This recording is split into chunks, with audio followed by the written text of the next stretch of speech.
खूंखार डकैत वीरप्पन का 18 अक्टूबर 2004 में एनकाउंटर करने के बाद स्पेशल टास्क फोर्स ने खजाने की तलाश शुरू की थी। स्पेशल टास्क फोर्स ने बताया कि हाथीदांत, चंदन तस्करी और किडनैपिंग के जरिए वीरप्पन ने 2.5 से 3 हज़ार करोड़ की दौलत जमा कर ली थी। इस खजाने को वीरप्पन ने कर्नाटक और तमिलनाडु के बॉर्डर पर पड़ने वाले सत्यमंगलम के घने जंगलों में गड्ढे खोद कर दबाया था। इस इलाके में पैसे, जेवरात और अन्य कीमती चीज़ें ज़मीन में रखने का चलन भी काफ़ी पुराना है।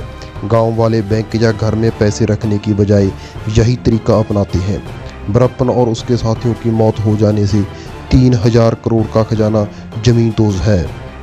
वीरप्पन का इंटरव्यू लेने वाले तमिल मैगजीन नक्कीरन के एडिटर आर गोपाल कहते हैं कि खूंखार डकैत अपनी कमाई को बड़ी हिफाजत से रखता था। जंगल में बीचों बीच कई जगह बड़े बड़े गड्ढे खोदे जाते और उनमें 500 और 1000 के नोटों के बंडल पॉलीथीन में बांध कर दबाए जाते थे। वीरप्पन को इस जंगल में चप्पे चप्पे की जानकारी थी। तब के एसटीएफ के चीफ विजय कुमार का मानना था कि वीरप्पन जिस भी जगह पर गड्ढे खोदकर पैसों को दबाता था उस जगह पर निशान जरूर छोड़ता था। उसके द्वारा छोड़े गए इस निशान को वीरप्पन या उसके कुछ खास लोग ही पहचानते थे। इनकाउंटर के बाद एसटीएफ ने वीरप्पन के खजाने की खोज के लिए बड़ा ऑपरेशन चलाया था, लेकिन कामयाबी हाथ नहीं लगी। वीरप्पन ने खजाने के साथ कई हथियार भी जमीन में दबाए हुए थे, जिन्हें वो जरूरत पड़ने पर बाहर निकालता था। चंदन और हाथी दांतों की तस्करी के लिए कुख्यात वीरप्पन के सर पर 15 लाख का इनाम था।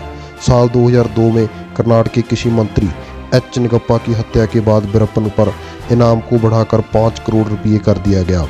सत्यमंगलम में वीरप्पन की बादशाह का अंदाजा इसी बात से लगाया जा सकता है कि वीरप्पन को पकड़ने के लिए स्थान में पुलिस ऑफिसरों की जान चली गई।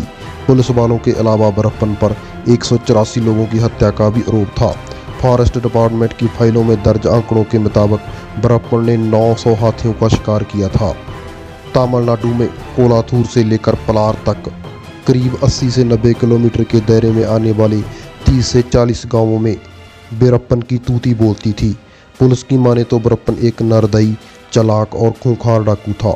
उसके दिल में केवल 2 बेटियां विद्या और प्रभा के लिए ही प्यार था। वीरप्पन को पूरे 30 साल तक 3 राज्यों की पुलिस नहीं पकड़ पाई थी। साल 2000 में वीरप्पन ने कन्नड़ फिल्मों के सुपरस्टार राजकुमार को किडनैप कर लिया था। रिहाई के बदले सरकार को 40 करोड़ की फिरौती देनी पड़ी थी। हाथी दांत और चंदन की तस्करी में उसका नेटवर्क काफ़ी मजबूत था। कहा जाता है कि अमेरिका और चीन तक कई लोगों से उसके लिंक थे। वीरप्पन खूंखार होने के साथ चालाक भी था। साल 1972 में वह पुलिस के हत्थे चढ़ गया था, लेकिन बताया जाता है कि तब 1 लाख की रिश्वत देकर वो छूट गया था। वीरप्पन को पकड़ने के लिए सरकारों ने 334 करोड़ रुपए खर्च किए थे। कूज 19वां में वीरप्पन 18 साल की उम्र से ही अवैध काम करने लगा था। जल्द ही गिरोह का सरगना बन गया। 40 लोग उसके लिए जान तक देने को तैयार थे। वीरप्पन का खौफ इतना ज़्यादा था कि कर्नाटक के पूर्व सीएम एसएम कृष्णा ने रेडियो पर अपनी अपील में वीरप्पन के लिए बड़े आदर से श्री वीरप्पन शब्द बोले थे। वीरप्पन के इनकाउंटर को 32 साल होने वाले हैं, लेकिन उसके द्वारा दबाया गया खजाना आज तक किसी के हाथ नहीं लगा है।